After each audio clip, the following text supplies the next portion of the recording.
Cek, cek. Apakah suaranya sudah terdengar jelas, Bapak Ibu ya? Jelas, Mas. Alhamdulillah jelas. Jelas ya, Baru. Oke. Bu, kita mulai. Sudah pas pukul 9. Sudah hadir juga sejumlah 86 partisipan secara online. Bisa, Prof? Oke. Oke. Bismillahirrahmanirrahim. Assalamualaikum warahmatullahi wabarakatuh. Waalaikumsalam Waalaikumsalam warahmatullahi warahmatullahi wabarakatuh. Amin. Nahmaduhu wa nasta'inuhu wa nastaghfiruh wa na'udzubillahi min syururi anfusina wa min sayyiati a'malina. May yahdihillahu fala mudhillalah wa may yudhlil fala hadiyalah. Asyhadu an la ilaha illallah wa asyhadu anna Muhammadan abduhu wa rasuluhu. Allahumma shalli ala Muhammad wa ala ali Muhammad. Alhamdulillah pada pagi hari ini saya mewakili Bapak Ibu teman-teman Asosiasi Program Studi Magister Ekonomi Syariah Indonesia. Hari ini kita akan mengisi hari-hari pada mungkin sebagian Bapak Ibu yang sudah selesai ujian akhir atau masuk dengan belajar langsung kepada salah seorang ahli yang kebetulan pada bulan Juli ini hadir bersama kami di UIN Jogja, khususnya di Fakultas Ekonomi dan Bisnis Islam, UIN Sunan Kalijaga, Yogyakarta. Beliau berkenan untuk share dengan kita sekalian di asosiasi, sehingga Bapak Ibu dosen Prodi MES dan juga para mahasiswa Prodi MES di Indonesia itu bisa mendapatkan berbagai pandangan, insight, dan juga experience dalam bidang ekonomi internasional, secara khusus hubungan internasional. Background beliau memang international relation. Oleh karena itu, Bapak Ibu sekalian, semoga nanti kurang lebih sampai jam 11, terbagi dalam 2 termin, sekitar 45 sampai 1 jam, beliau akan memaparkan presentasi beliau. Nanti setelah itu akan ada Q&A. Oke, sedikit informasi, sedikit perkenalan. Let me try to introduce Juergen Rueland from University of Freiburg, Germany, Prof. He has come here to Sunan Kalijaga for about a month in July 2025. We have a workshop here, especially in research methodology. His research experience mostly in international relations. But of course, one of the issue in the international relation is about international economic. So this morning, he will talk and discuss to us in the title of Global Economic Governance between Deadlock and Informality. The role of victimhood narrative, legal capacities, and domestic politics. Hopefully, all the participants, not only the lecturers, but also all the students, can get a lot of information, knowledge, and his experience to more understand about international relation, especially Indonesia, between Indonesia and ASEAN, Indonesia and other part of the world. And lots hot information about international trade. Maybe he also can say a little bit about international economic. So let's start our agenda this morning by reciting Basmalah. Bismillahirrahmanirrahim. For your information, all the participants who has come online this morning, that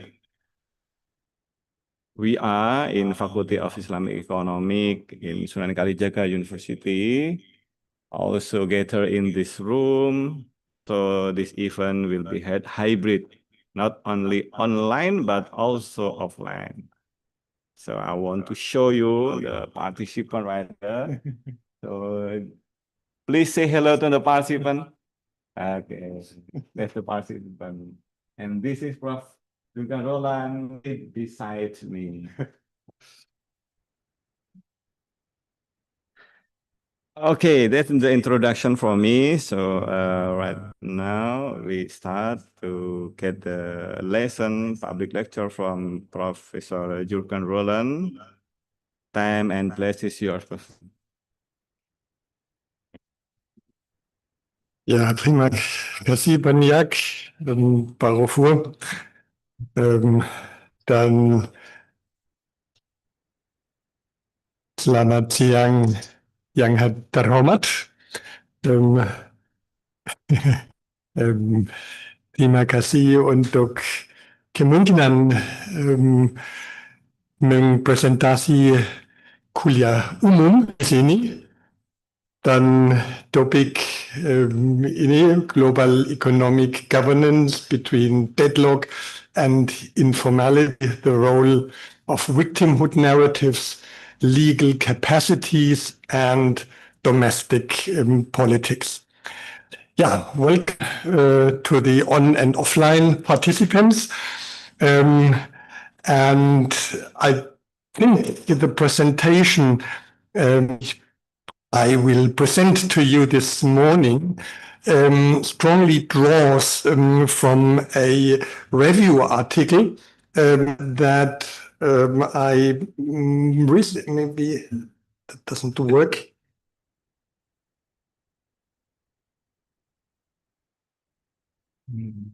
Yeah, I think full thing, you know? maybe sorry for the interruption.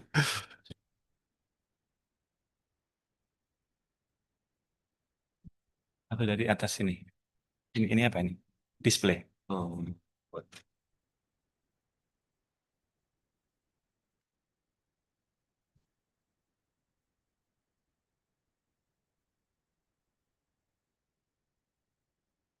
Ya itu bukan Mas. Oh iya. Okay. Yes. Thank you very much. Sorry for the interruption.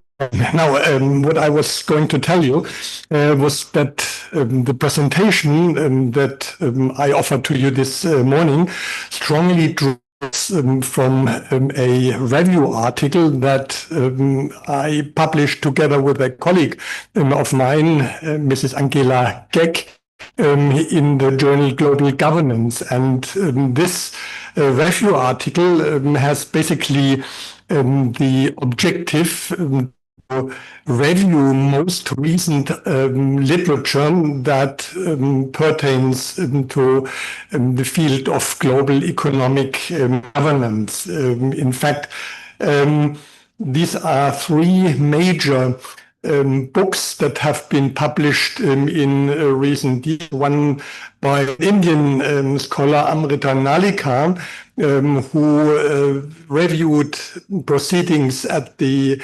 World Organization, the WTO.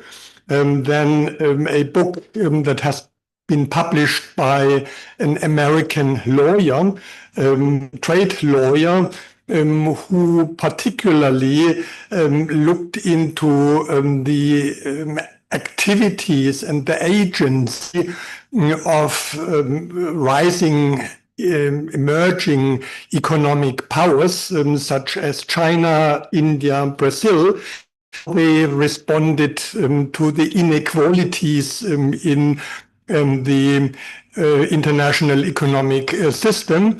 And finally, a book that has been published again by an American, now working in Spain, in Barcelona. He wrote about the issue of informality in international economic relations. The question he raised was, why is it that informality is becoming increasingly relevant and characterizing international organizations in the field of international economic relations. These are basically the main books around which my presentation will be scaled today. Again, yeah, I think it should work now. And here you see what is the objective of my presentation.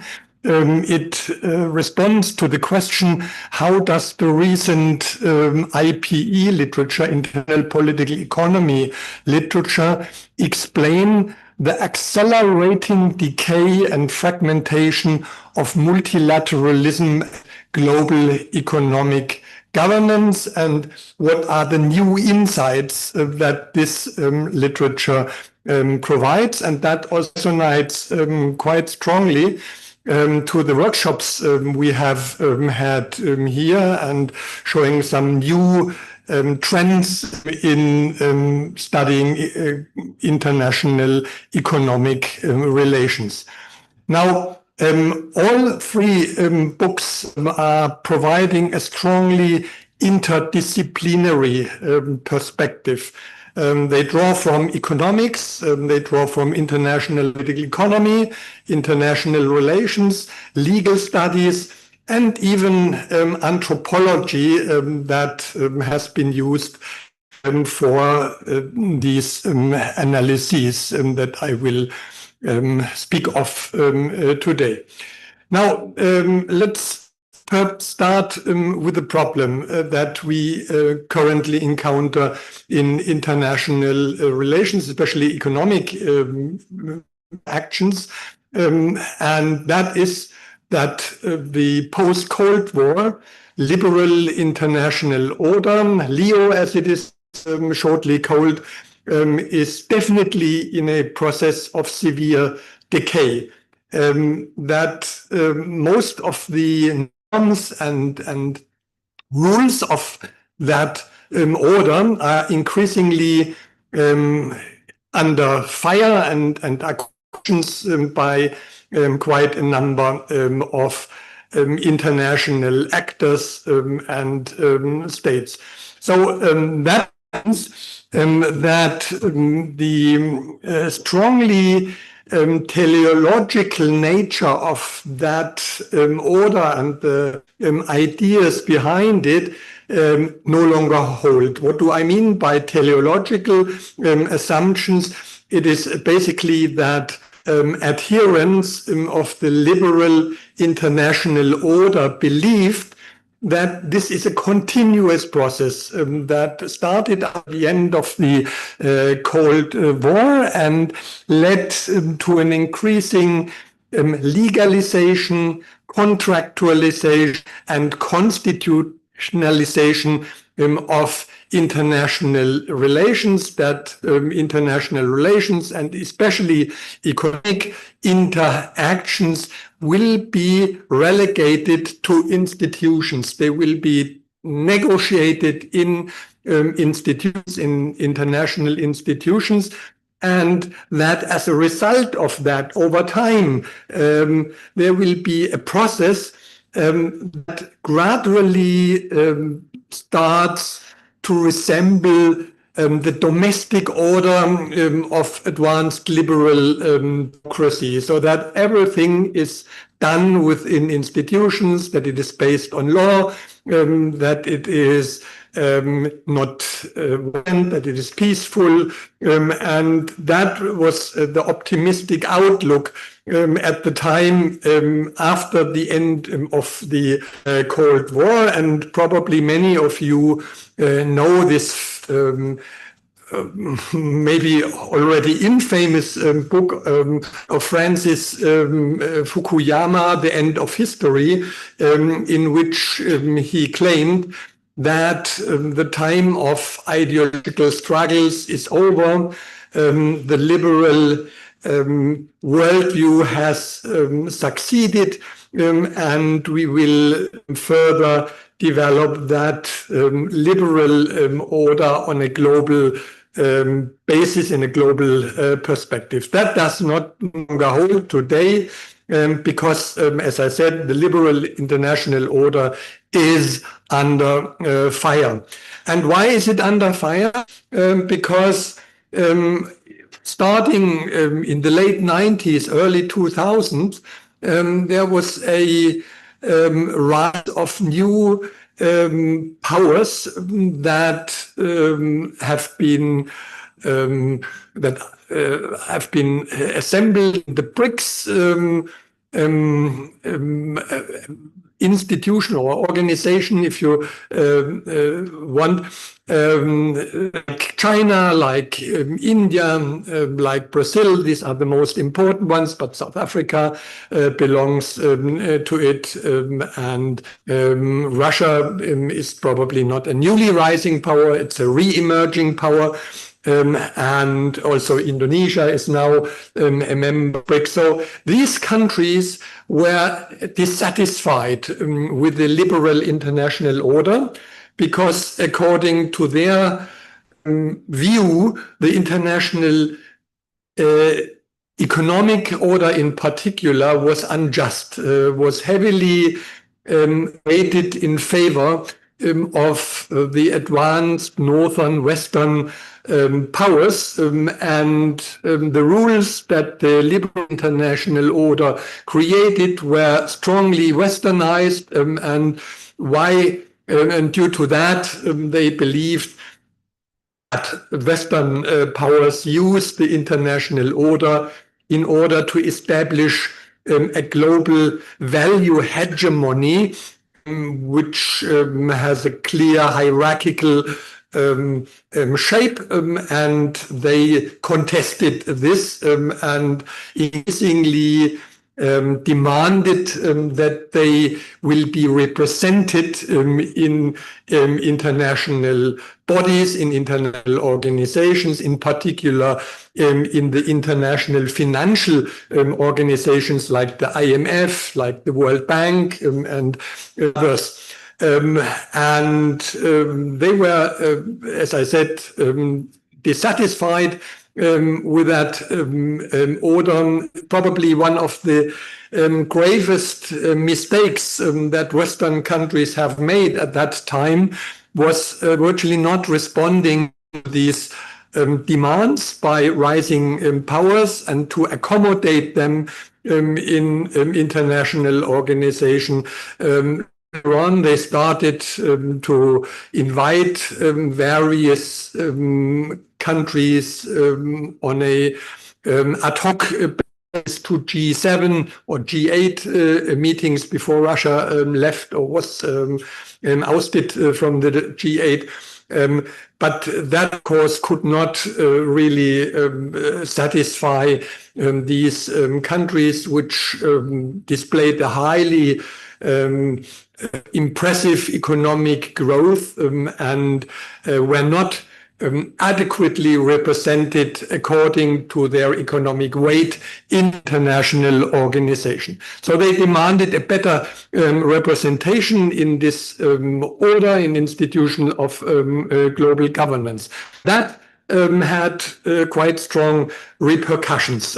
Some of these repercussions were that, unlike as claimed or foreseen by the liberal international order, international institutions were no longer bodies where cross-border problems, global, regional cross-border problems were settled or were negotiated, where solutions have been worked out in a cooperative basis. That no longer worked. And instead, many of these institutions and organizations have become arenas for intensifying contest about four things: membership, decision-making procedures, norms, and mandates. Just to give you a very simple example, what I mean by that, for instance, if you look at the UN, everybody knows the UN.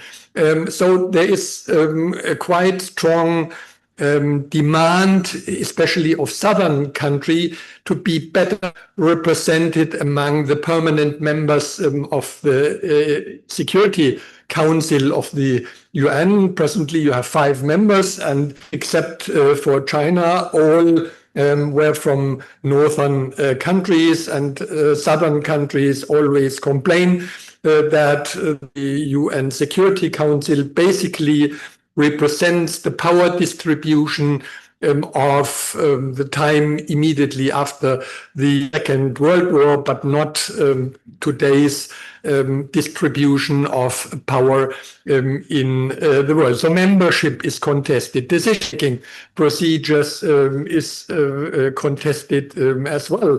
As you know, the permanent members in the UN Security Council have much greater powers than the ordinary members of the UN who are members in the UN General Assembly.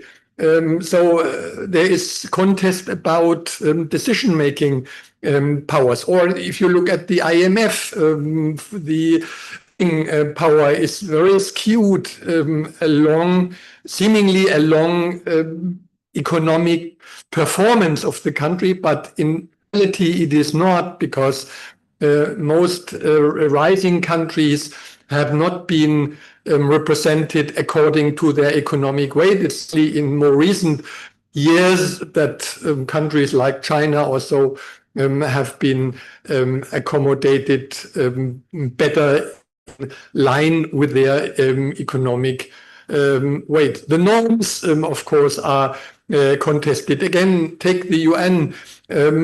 There's always this struggle: what kind of norms should prevail? Is it the national sovereignty norm, which is part of the UN Charter, or in line with the liberal international order, further developments that also have, in certain cases, behind the border effects on various countries. This is also strongly contested, and of course also the mandates, what is allowed to certain members and what is their task within a organization and whatnot. So that is heavily contested, and the result of that is that there is a paralyzing of the capacity to address global and regional cross-border problems. Institutions don't work anymore for the purpose they have been created. This is a big problem that we presently encounter.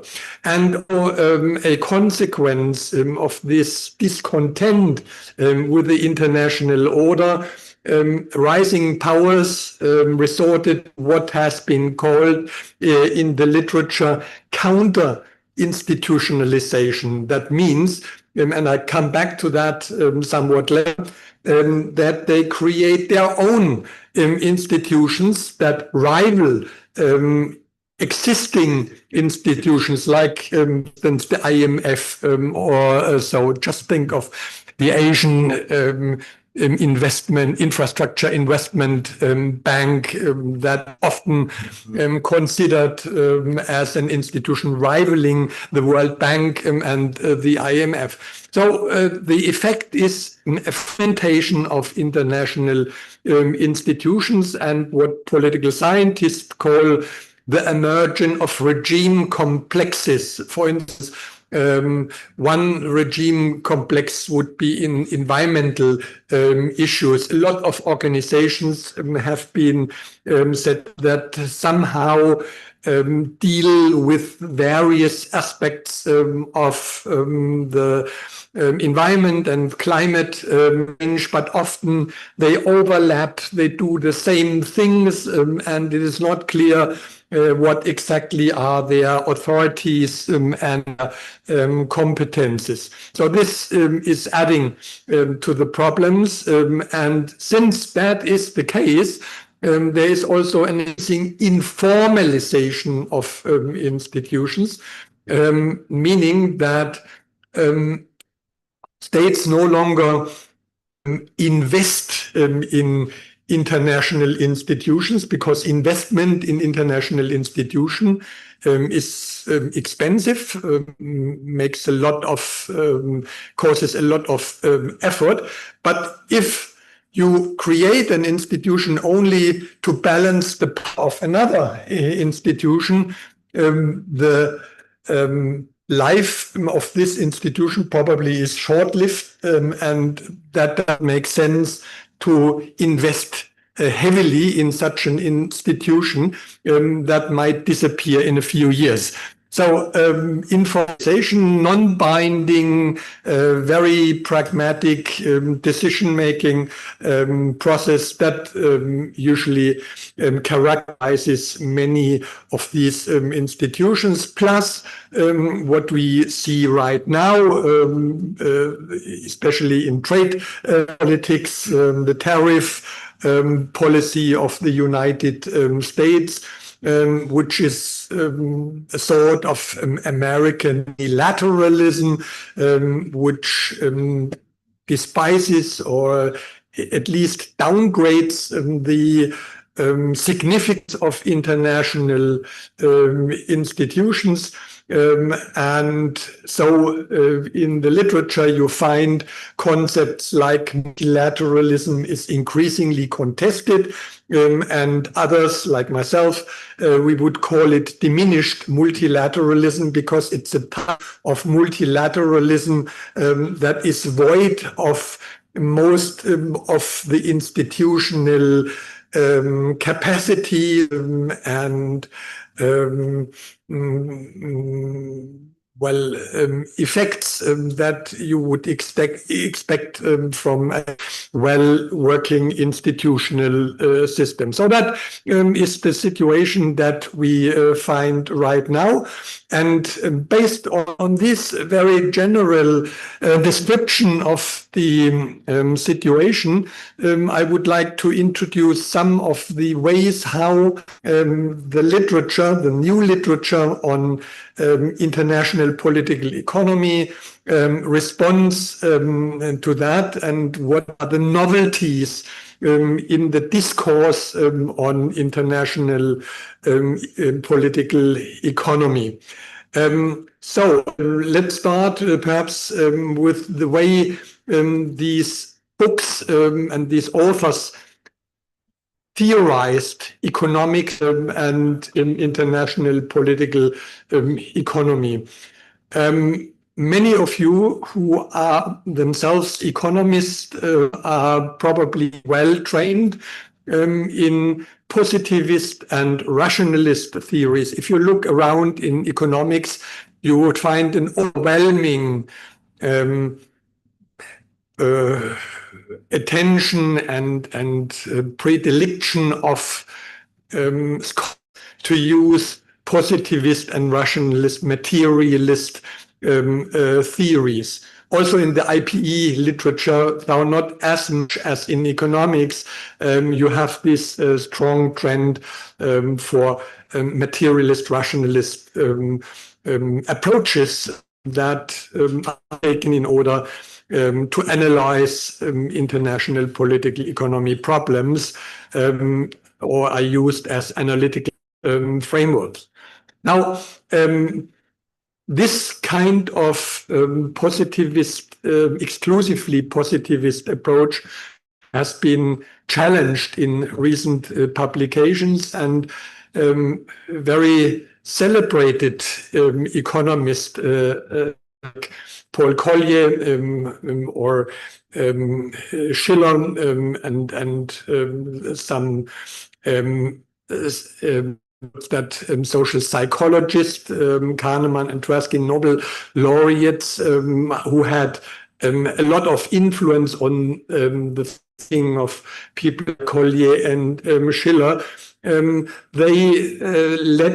led to changes in recent publications, in the sense that also hardcore positivists admitted that the picture that a positivist approach provides from economic phenomena might not be complete, and that there are also norms, identities, that there is knowledge that shapes economic decision, not only rational choice.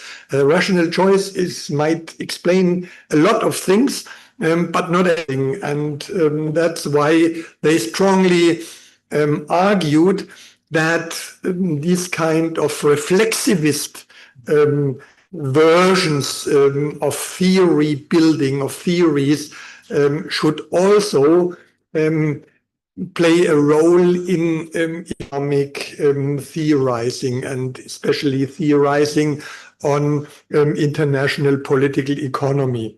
And that led to an approach that could be called analytic eclecticism. We have discussed that here in the workshops extensively. Analytic eclecticism is an approach that seeks to leave the mainstream approaches, the schools of thought that are deeply ingrained in scholarship, and select components of existing theories and rebuild the theory composed of components from different theoretical traditions, because especially when it comes to non-Western regions, this is an approach that is promising a greater explanatory scope than if you only stick to the mainstream theoretical schools. So they combine various approaches, and Gregory Schaffer, one of these three authors that I mentioned, for instance, combined legal reason, which is derived from the school of political realism in international relations, which is a strongly rationalist and positivist perspective of international relations. And he combined that historical and sociological institutionalism, which are reflexivist school. Historical institutionalism, for instance, would claim that decisions that have been made at a certain critical juncture will continue in their effect for many years and decades even after they have been made. There is always a path dependency until a new critical juncture comes and there will be change. But before that, you have this path dependency. And he so built his theoretical approach around sociological institutionalism, which comes from organizational sociology, and would claim that organizations always orient themselves to the front-runner organization. If one organization has proven to be very successful, very formative, then other firms or other organizations, they imitate, they emulate the model of this success. And that's also a core argument of Gregory Schaffer, that he says that rising powers like Brazil, like China, like India, have to a quite considerable extent emulated the way Western countries do their trade negotiations in international bodies, and have acquired virtually the same capacities, the same legal capacities over time. And that refers to a large branch of research in international relations that we call diffusion research, which means that ideas travel, and something has become quite successful, as I said, in one region, will travel to other regions. Perhaps one particular example, you know very well about imitation and diffusion is ASEAN. Many people say, wrongly, in my opinion, that ASEAN is imitating the EU.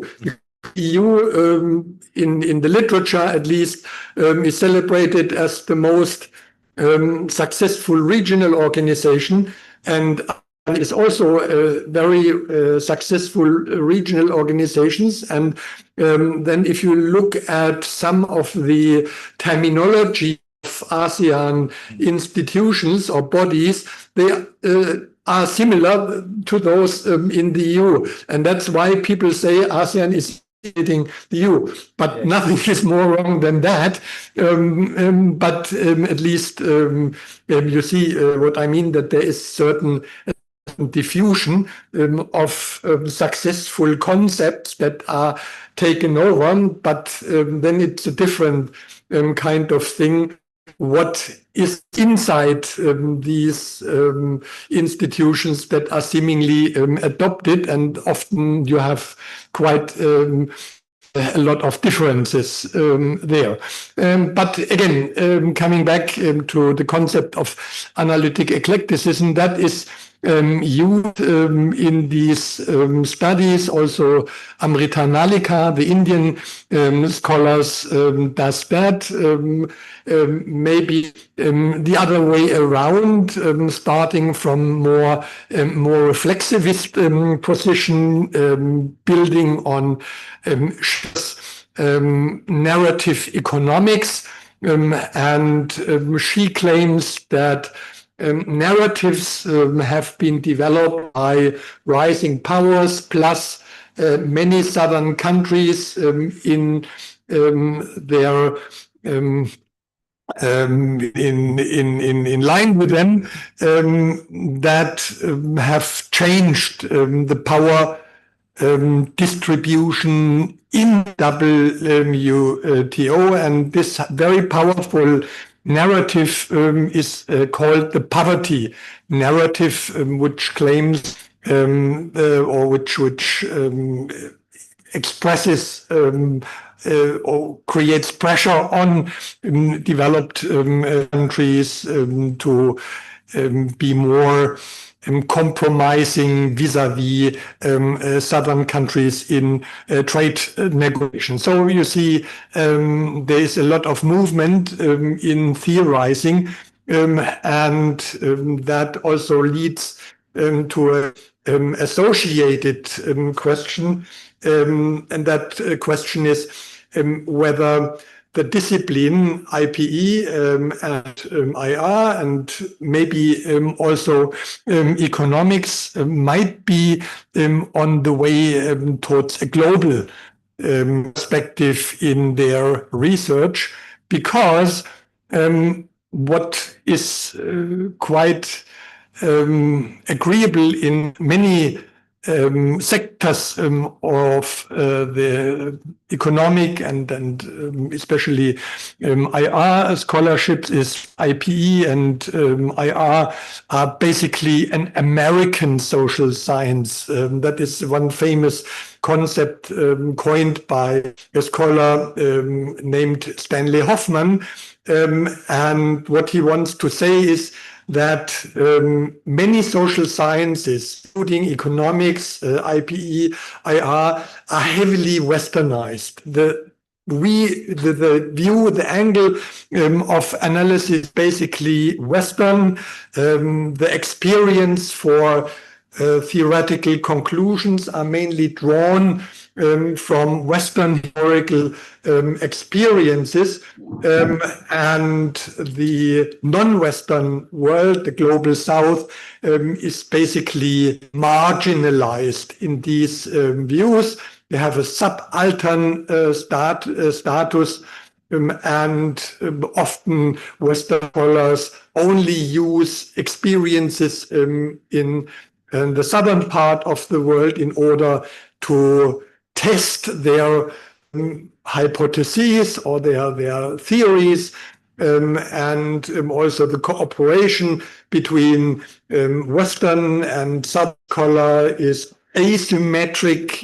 Western scholars often do the theorizing, and they use their colleagues in the global south in order to collect empirical data, which they can't because they are not familiar with the language, they are not familiar with the culture and the conditions in non-Western countries. And so what has come up in recent years are increasingly demands for a more inclusive way of doing research in the social sciences, a universalistic way of doing research, but that integrates the experiences, the historical experiences, the practical experiences in non-Western countries, and that has been called pluralistic universalism. That's a concept coined by Amitav Achayan, also an Indian scholar living in the United States. And of the books that are in the background of my presentation, especially Gregory Schaffer and Amrita Nalika very much contributed to this goal because they read developments in important economic international organizations like the WTO, like the IMF, like the Basel, what is it called, Institution of Settlement or something like they use it very much from a southern point of view, and it's Gregory Schaffer who emphasizes the significance of positionality,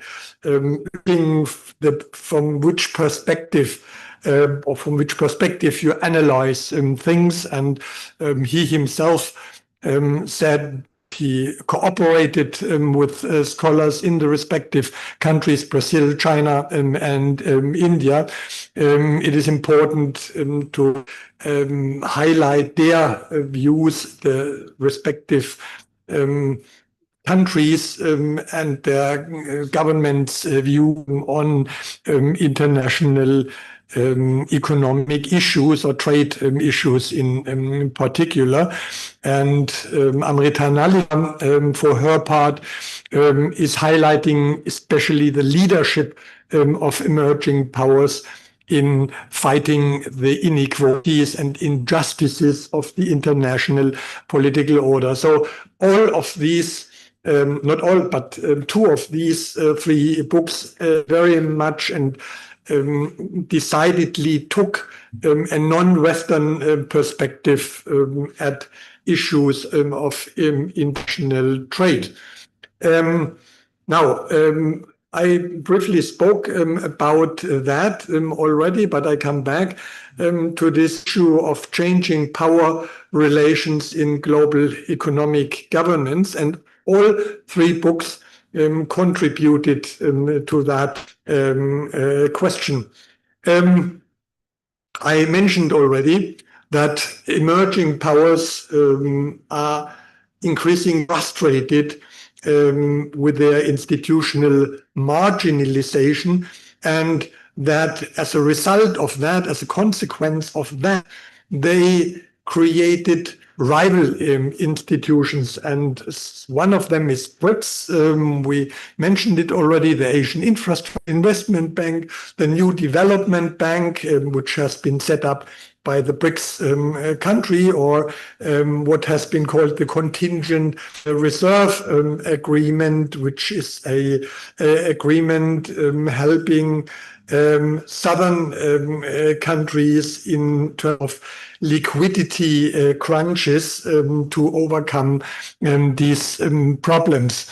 Now, we have talked about the deadlock in global institutions, and global institutions are increasingly replaced either by regional trade agreements here in the region. Recently, you have the RCEP, which is a very large, perhaps the largest free trade area in the world, or bilateral trade agreements, as, for instance, the EU is pursuing them with ASEAN countries since a region-to-region free trade area many years ago failed. So the European Union has been trying to establish bilateral free trade agreements with ASEAN countries, and they have succeeded in such by concluding free trade areas, bilateral free trade areas with Singapore and with Vietnam. With Indonesia, it's under discussion, and one high-ranking government official in the Ministry of Foreign Affairs recently told me that he expects that the bilateral free trade area with the EU will be concluded this year. Let's see how it works, but there are other with Malaysia and Thailand also underway, and it has to be seen what is the effect of that. But the point is that all these regional and bilateral trade agreements are weakening multilateralism, and also Western countries often act in opportunistic ways, singling out what is best for them. But that's what probably all countries do. So what we also observe is the weakening, what I mentioned at the beginning, of the liberal international order, but not a complete change of the global order. Very often we can see that emerging countries are adopting many parts, many norms and rules of the existing order, but they repurpose them, they reshape them according to their own interest and objectives, to make them more amenable to their own economic interest. And that's why it is also said in the literature that the international economic order is in a process of hybridizing. So it's still of the old order, but repurposed by rising powers. And part of that is in particular that changed the game. It was a game changer, at least according to Gregory Schaffer, that they developed their trade negotiation capacity and also developed new powerful narratives that enable to change international the power equation. Now, what is very important in these analyses also is the domestic dimension of global economic governance. This is nothing new. I think economists know that quite well. Also in IPE, it's something that is totally new. In IR, not at all as well. There are various approaches like neoclassicalism or liberalism, constructivism, or what has been called second image reversed approach. They all have the domestic dimension on their screen.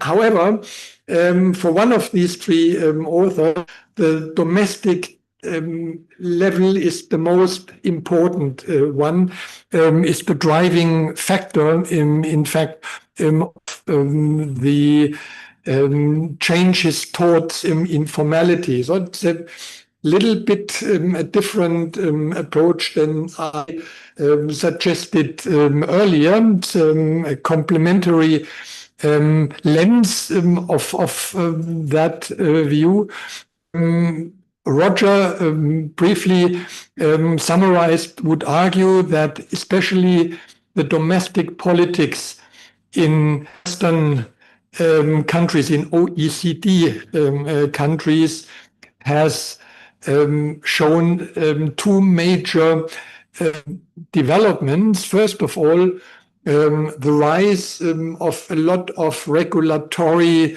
stuff, a lot of regulatory norms, and also changing power distributions in domestic politics to the high increase of called veto players, so making decisions increasingly difficult to achieve, and the increasing regulatory dimensions of domestic politics have the effect that basically new institutions, new organizations have been set up that are run by bureaucrats, and bureaucrats are not keen that they are controlled. They seek to insulate them from controls. They want to maintain their decision-making autonomy, and therefore they switch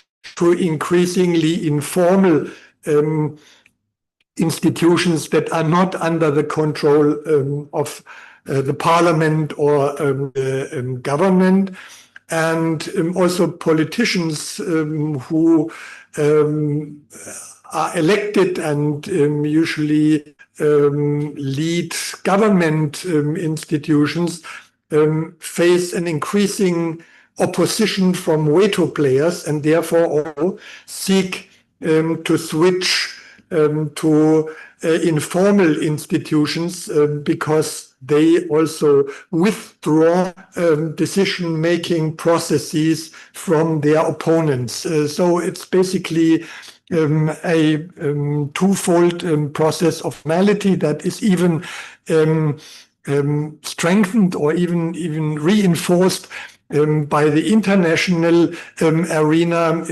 Stronger powers usually are more in favor of informality than weaker powers, because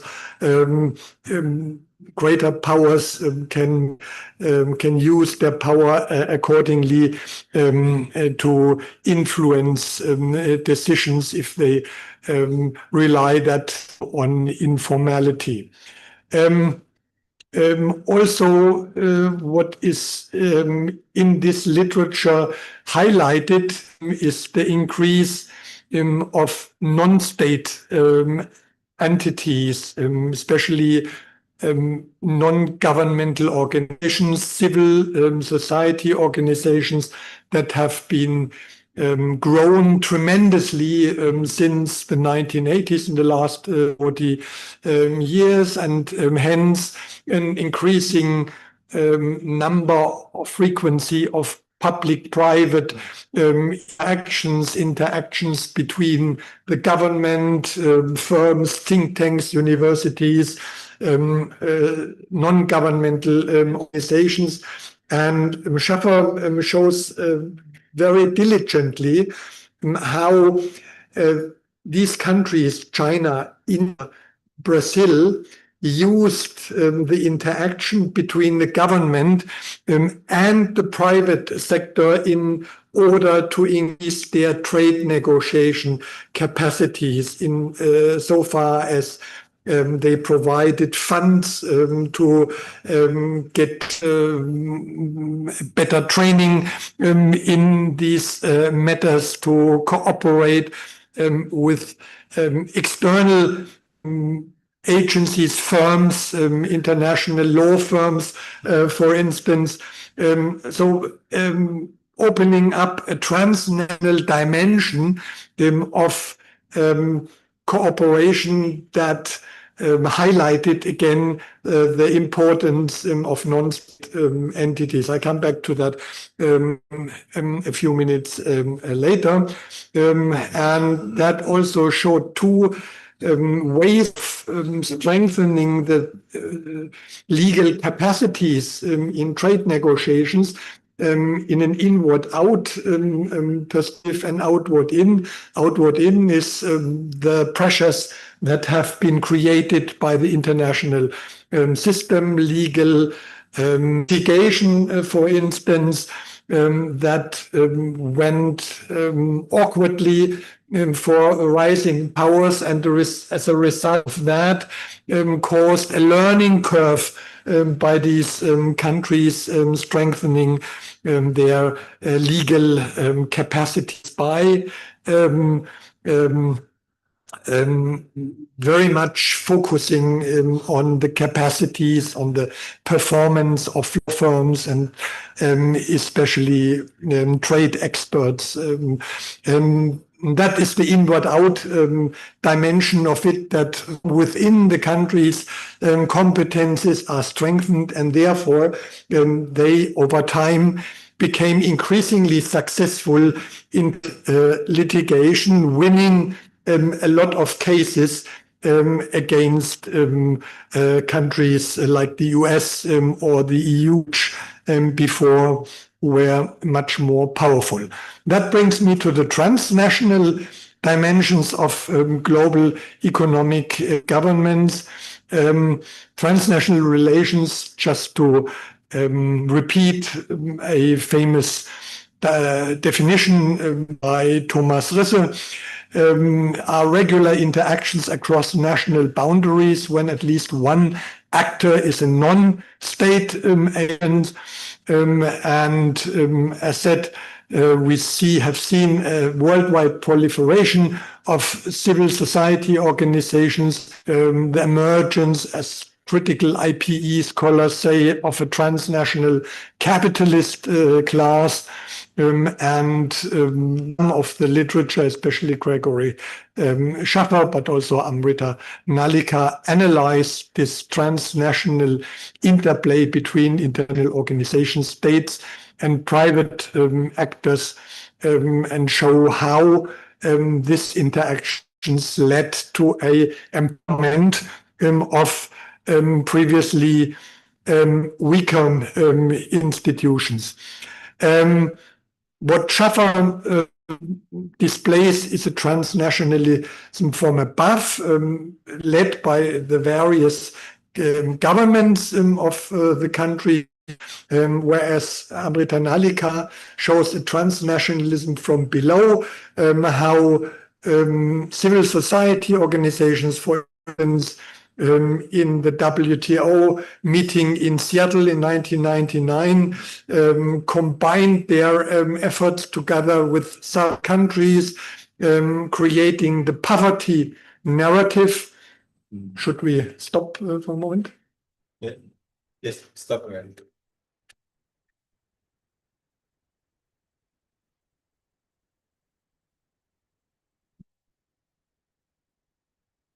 Please quiet for listening the national anthem.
Yeah, thank you. We stopped the position of Amrita Naliko and her transnationalism from below. That very well describes how civil society organizations joined with governments of southern countries and highlighted so-called narrative, poverty narrative, always emphasizing the situation of these countries that keeps them stagnating in poverty if there will be no compromising attitude from the economically more powerful countries, and that has risen, especially after the end of the Cold War. Before, the basic and strong conviction was that poverty in southern countries is not something that is the northern or western countries should be held responsible. This is internal weakness of the countries in the global south, and that's basically a modernization theory based assumption, and that was very powerful for very much of the Cold War period, and it was only after the end of the Cold War that this was increasingly challenged, and that especially in the Seattle WTO meeting, there was this conclusion of a strong coalition that covered northern, southern civil society organizations, plus many southern governments in the past were not very amenable to coalitions with civil society organizations because they considered them mainly as critics. But in this case, here there was a coalition forged that finally led the development round of Doha, and where at least it was promised that from hence on the concerns and demands of poorer countries, of developing countries, will be taken into account when it comes to trade negotiations. So Nalika shows how this transnationalism below emerged. And final point, informality. I mentioned that already several times. It is not a completely new issue in IPE or in international relations. There are a lot of people who say that informality is an asset because it enables flexible decision making, it allows pragmatic decisions, and there is no rigid order. There is always some space for exception if the exceptions are needed in order to create compromises or whatever. And it is also said that informality is very helpful where you have a context of great diversity. So the best example, for instance, is ASEAN. ASEAN is very proud on its informal procedures and decision-making process. And one of the major reasons for this is there's a great diversity of economic performance, political system, culture, and so on. And that makes it better to have a pragmatic approach to decisions.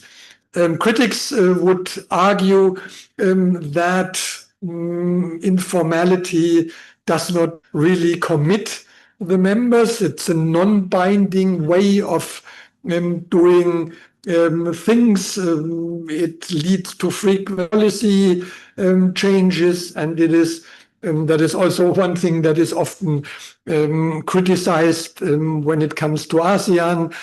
Policy making on the basis of the lowest common denominator. So these two positions are there, are struggling all the time, and so that is basically one of the problems now also facing in the field of international economics, global economic governance. And the diagnosis is, as I said in the beginning, that this way of legalization, contractualization, and constitutionalization is increasingly giving way to what is called soft law, informal governance structures within and around formal international organizations that lead to institutional fragmentation and what is called forum shopping and informal minilateralism. As you can, for instance, observe, the US is practicing a lot of informal minilateralism, like institutional like AUKUS in the security domain, or the Quad. They are examples of minilateralism, but you also have it in ASEAN. For instance, if you look at the institutional setup in mainland Southeast Asia, where a lot of overlapping sub-regional organizations have been founded over the last 20 or 30 years. That's what is meant by and by minilateralism. And this is just to give you a definitional distinction between hard law and soft law. Soft law has a high degree of flexibility, is not binding, is not precise, and is, that's particularly important, not enforceable.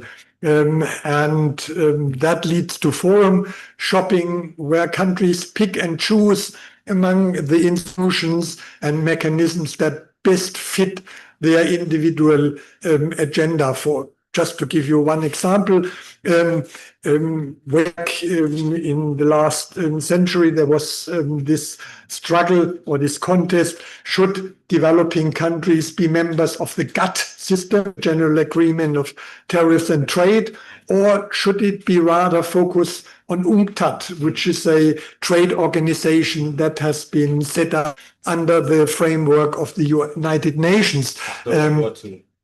Especially, yes, in the time after World War II, where developing countries thought their interests are better covered than in the GATT system, which was basically established by the Americans and by the British after the Second World War. So you have now a situation of increasing forum shopping, and that's what I mentioned earlier. This kind of informality is explained as Roger in a two-stage way. On a domestic perspective, and in an international dimension, where powerful states prefer informal institutions. What is perhaps a bit worrying is that in his quantitative analysis, he uses mixed methods and uses qualitative and quantitative approaches. In his statistical evidence, he shows over a period of 50 or 60 years after the end of the Second World War, there has been a tremendous increase in formal institutions from 7% after the Second World War to now more than 40%. And even more worrying is the fact that he found out that the informal institutes are less effective in global economic governance, in the fulfillment of the task, than formal organizations. In case of formal organizations, he found that 70% matched for their task, performed the task to a major extent, while formal organizations, 74% did not match their task, did something else than they were created. This brings me to the conclusion of my talk.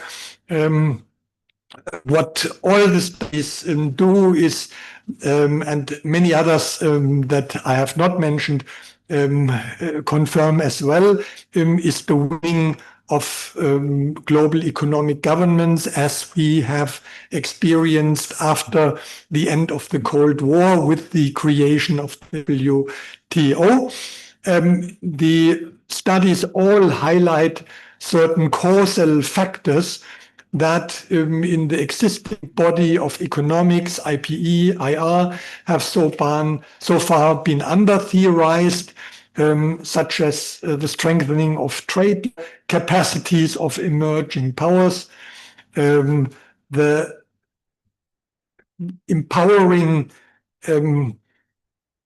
effect of the poverty narrative, as explained by Amrita Nalika, that enabled southern countries to better coalesce in their for a more just trade system, and also highlight the inadequate response of informal institutions to the problems, to the pathologies of accelerating globalization, the ineffectiveness in solving emerging cross-border problems, the increasing informalization of economic global governments, but also that increasing inclusion of global South perspectives gives a more complete picture of international economic governance. These studies are more nuanced than the mainstream studies that we know so far, because often they use nested analysis in the sense of Evan Lieberman, combining various approaches, quantitative, qualitative approaches. They resort to interdisciplinary approaches and use eclecticism, analytic eclecticism for their studies.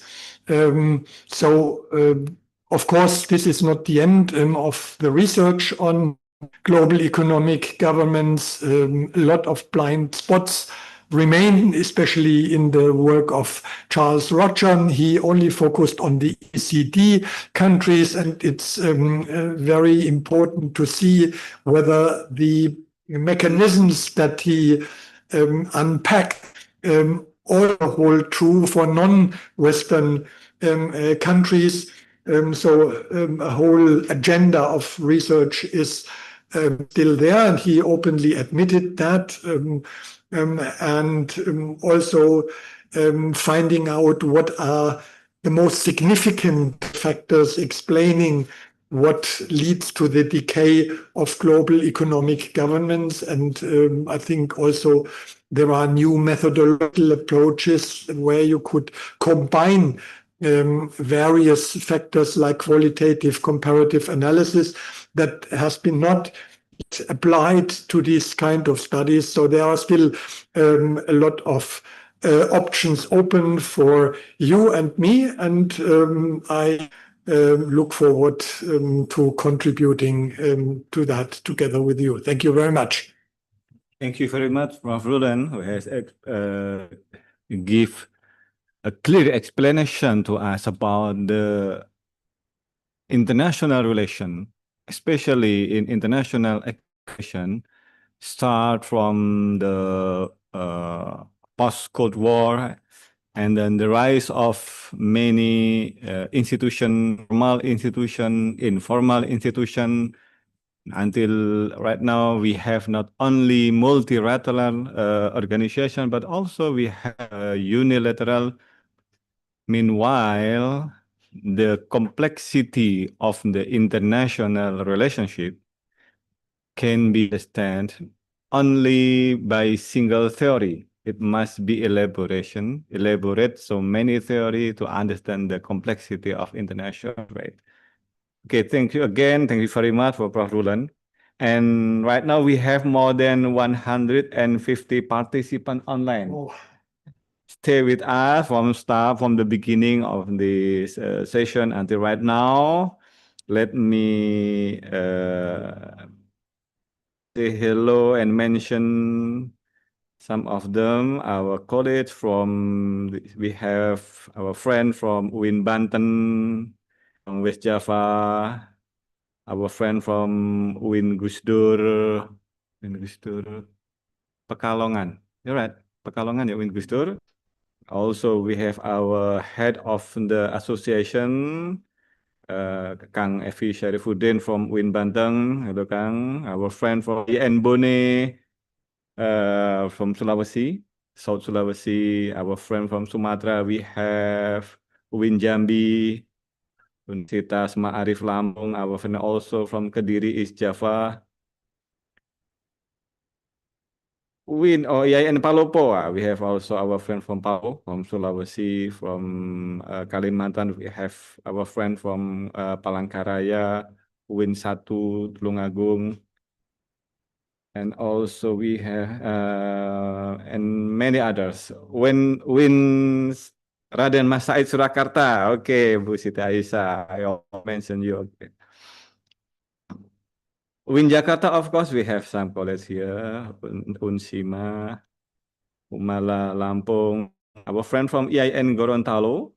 Gorontalo is a province in Sulawesi Island. IAIN Gorontalo, IAIN Bone, Gorontalo also. Yes. Institut NU Lampung, Gorontalo Universitas Muhammadiyah Gorontalo, thank you very much. And may our friends, colleagues who has joined us this morning. They are waiting your slide. Maybe you can share your slides in the committee, Mas Diki Umar. Ya, bisa nggak Mas Diki langsung biar nanti share di sini, dibantu slide. You can directly send your slide to Rizky Umar, and then he will send to the audience right now. Yeah. To our friend from online participant, you can also resume the discussion this morning through the YouTube online. I will send oh yeah, we have also our friend from UIN Syahada Padang Sidempuan, not Sumatra.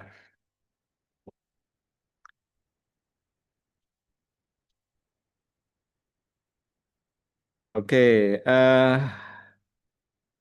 we have some question from the participant online. Now we go to Q&A session. You can type your question on the chat. Also, you can directly ask your question to the Professor Rueland by raising your hand. Maybe some of you can raise your hand and tell to the professor the question. But we have one. Masih bisa nampilin ini? Oh ya. Oke.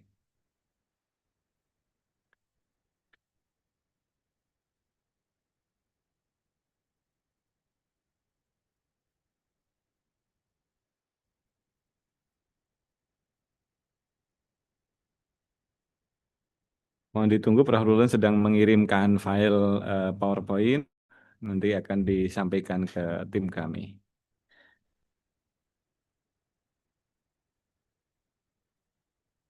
PBB silahkan jika ingin bertanya bisa langsung tuliskan di chat ya, bisa dalam bahasa Indonesia maupun dalam bahasa Inggris. Ya, Win Sumatera Utara juga hadir ini.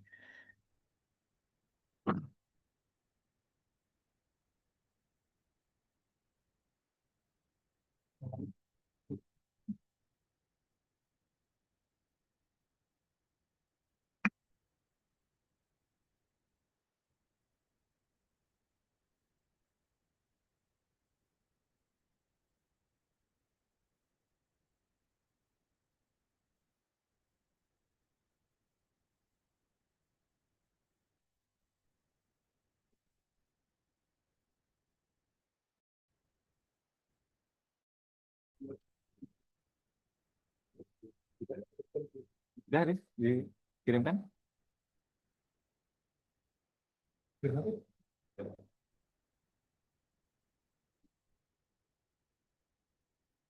Di refresh.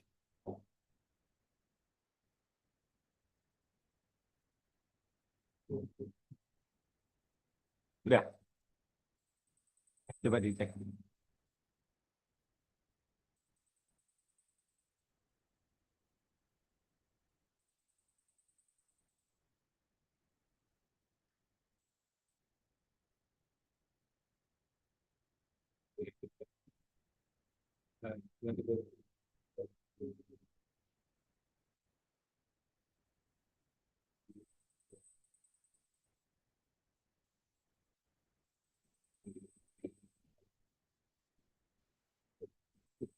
Okay.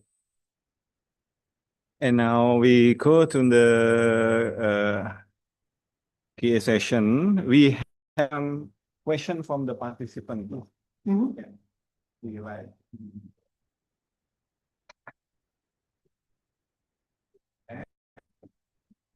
What you can see here? Can you see it?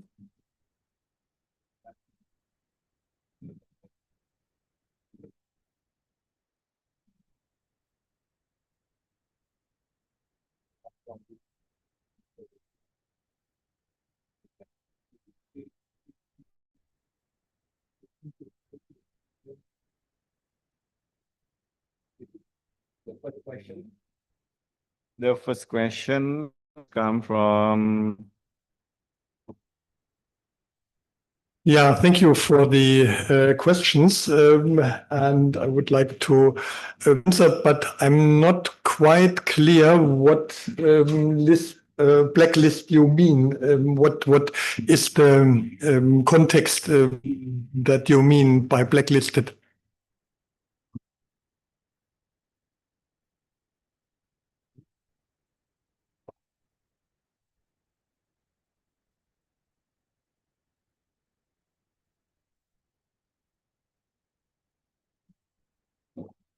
the first question is come from Rois Hildan Argayuda. Assalamualaikum. Rois Hildan. Can explain. What is the response to the list of countries that are blacklisted? Maybe you can explain what do you mean with the countries that are blacklisted? Where blacklisted? Were blacklisted by the US or by the institution maybe? Maybe you can give additional information. We go to the second question mungkin Mas If. Jadi yang pertanyaan kedua.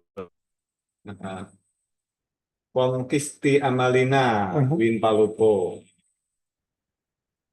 In the context of global economy, which is often dominated by major powers, developing countries frequently position themselves as victim to advocate to their interests in various international forums. My question is, effective victimhood narrative in strengthening the bargaining position of developing countries, especially given limited legal capacity and also domestic political pressure. And could this approach potentially backfire? Backfire? Geser tulisannya apa? Kursor. backfire in an increasingly informal, complex landscape of global economic diplomacy. For instance, maybe we can understand about relation between US and Indonesia, US and many other developing countries. Yeah, I think that's a very important question. I think several perspectives to this question. First of all, this victimhood narrative was very successful initially, especially after the failed Seattle WTO meeting, when developing countries built a strong coalition, and the new trade liberalization round, the Doha round, could only be established after the developed countries, the rich northern countries, succumbed to the pressure of developing countries that this round should focus on development issue. In that sense, it was very successful. There was a strong leadership by large emerging powers like Brazil and India. They were basically leading this coalition building, and it created a lot of successes and also successes in the negotiation that later on, or in the Doha round, until to the point that there was this deadlock of the Doha round and no more advancements that also satisfy the non-Western countries could be achieved. And that is the weakness of the victimhood narrative, that's the argument of Amrita has overused. It has been used for each and everything issue in trade negotiations, and then finally it did not work anymore. Even developed countries used it. Trump has used it in order to justify his tariff policy, saying that it is geared towards lift out of poor American workers from their party that was infringed on them due to the unfair trade relationships in the globe, which benefited other Western countries and countries of the global South at the expense of American workers. So there was an absolute overuse of this argument, and that paved the way that it did not work anymore. And of course, with the increasing fragmentation of international economic relations, it's even losing more of its effectiveness, because as we could see in recent trade negotiations, also developing countries are pitted against each other in trade negotiations. It's not yet anymore a unity where emerging rising powers have the same economic interest like least developed countries. And you can see that in the increasing number of so-called Gs, G15, G32, G90, G7, and G20, and so on. So that makes it increasingly difficult to use a narrative for solidarizing all these countries. And I completely agree with you. If you insinuate that currently the concept of poverty victimhood is no longer very effective. That's admitted by the author herself, by Amrita Nalika. Okay. The next question, Mas. Okay. Okay, question from Rizal Ferdiansa from Universitas Ma'arif Lampung, Sumatera. Given that the US came to a liberal international order after Cold War, emphasizing democracy, free trade, and multilateralism, what explained the Trump administration should shift towards the Yeah, well, in many parts of the world, we are witnessing the rise of a right-wing populism, and populists are not really strong adherents to certain liberal values that you mentioned, like democracy, free trade, multilateralism, good governance, and so on. You could mention many more.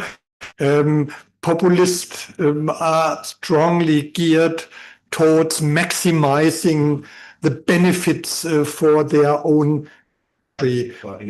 They have a very narrow view of international relations that is basically geared by the national interest. National interest is the premium for populism, and they do not really follow any kind of ideology, and they are just opportunistic and pragmatically making decisions, context-based, moving into many directions whenever it needs to be done. And therefore, I would say that this is a strong danger and jeopardizes a liberal international order based on rules, like especially middle powers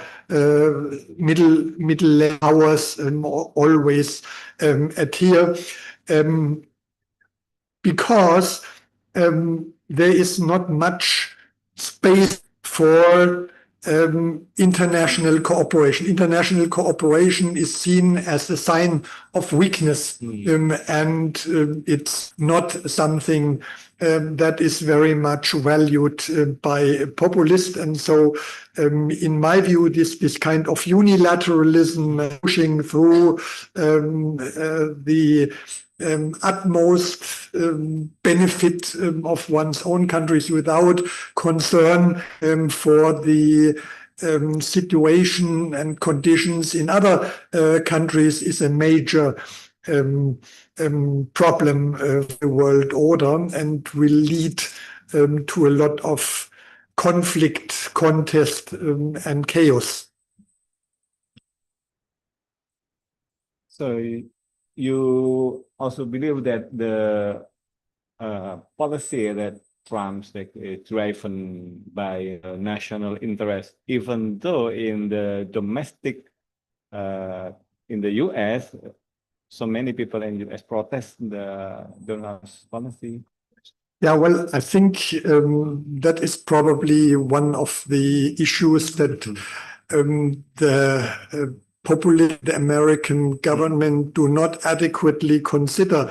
It backfires also to a considerable extent, because serious economists say that this kind of tariff policy is causing a lot of inflation in American, rising prices for consumers. And in fact, it's precisely the clientele that supports Trump domestically that will suffer most. And that's also the situation we have in Germany, where we also have a strong right-wing populist party that is supported by a lot of people. They do not see that the policies they promise will not in the end benefit because, for instance, they call for the exit of Germany from the EU, like the Brexit, yeah. But they do not consider the fact that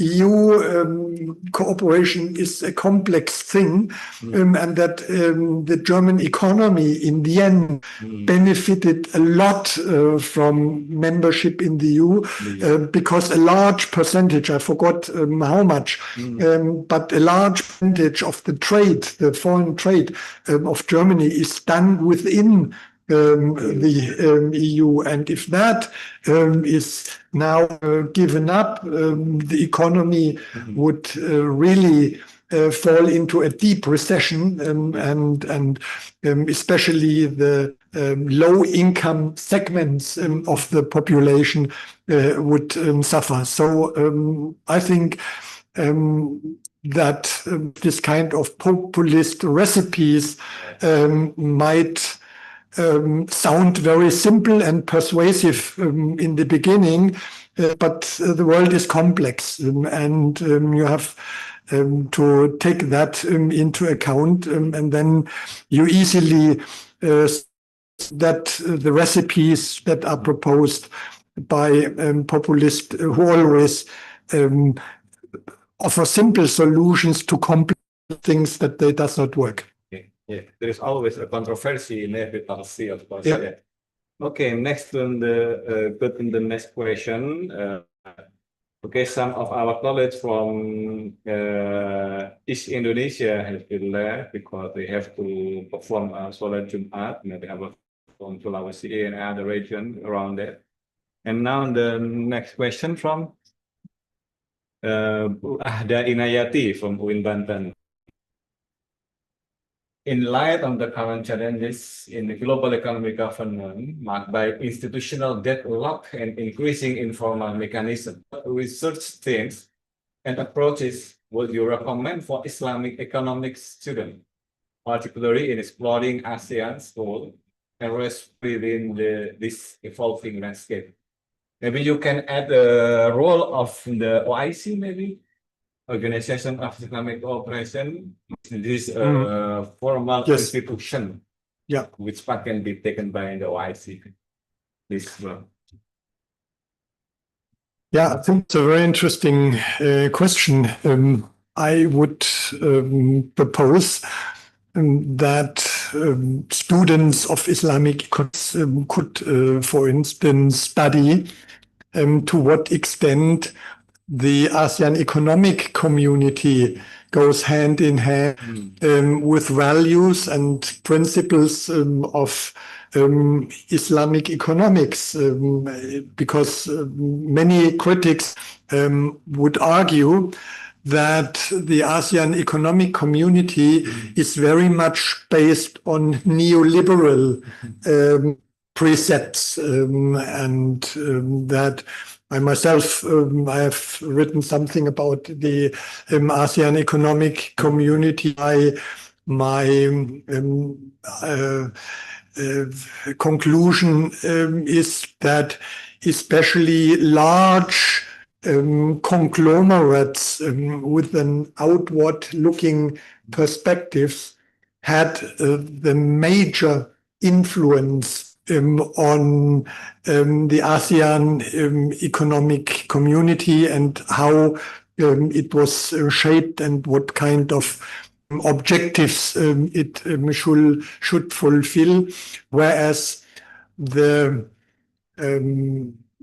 basis of ASEAN economies, which are small and medium scale industry, or even micro scale industries, have had virtually no role or only a limited participation in the discussions on the ASEAN economic community.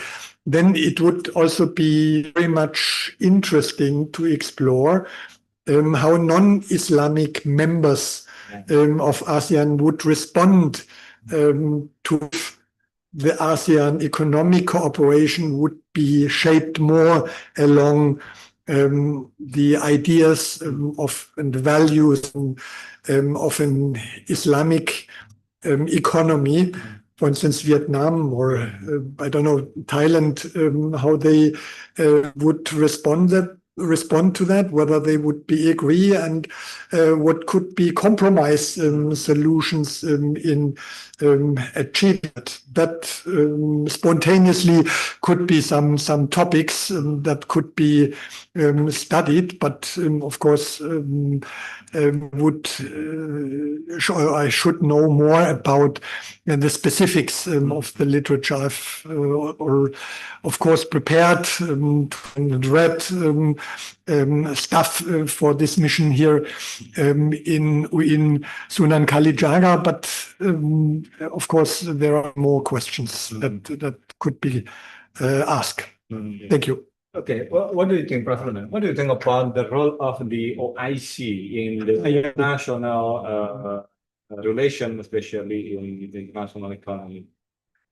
Yeah, well, the OIC is a organization that creates or seeks to create unity among Islamic countries. Consists of more than 50 countries. Yes, yes.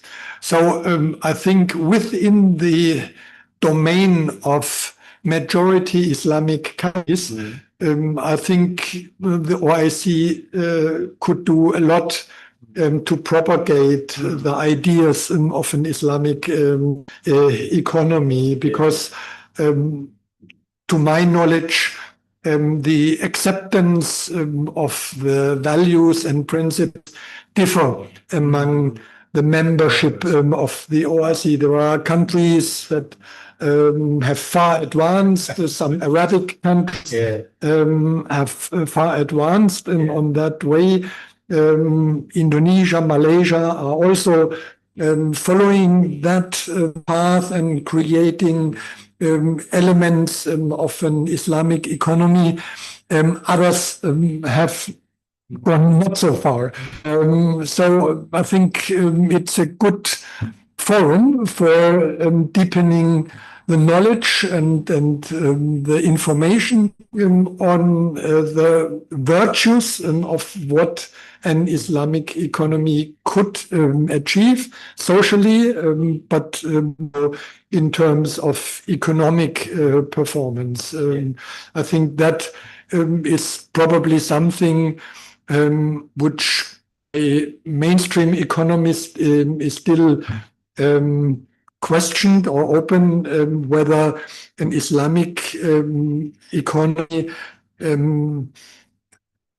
provides the same opportunities for economic growth than a capitalist, neoliberal capitalist economy. I think these kind of issues could be well discussed in this forum, because I guess there is a lot of expertise in the respective countries. Pakistan, for instance, is also one of these countries that expand with Islamic economy. Okay, thank you. Is there any other question? Okay.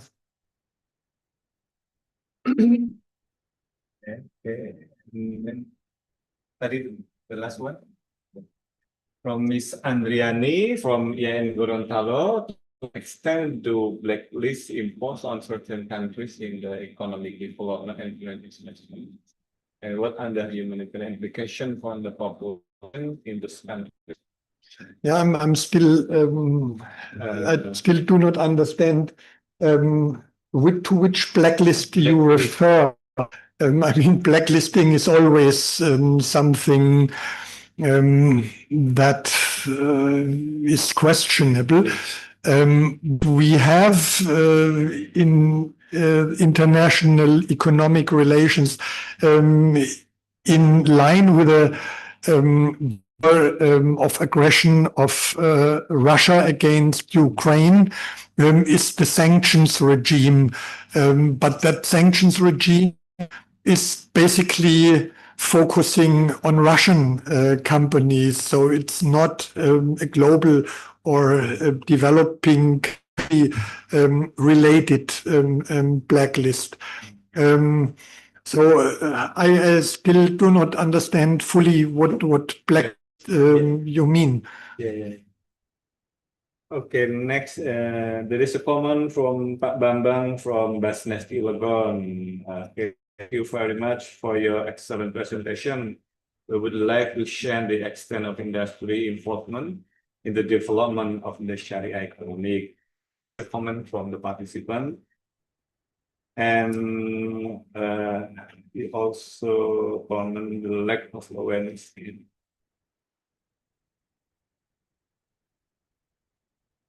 the lack of awareness campaign for Syariah compliant behavior in carrying out both business transaction. Okay, I think the topic is out of the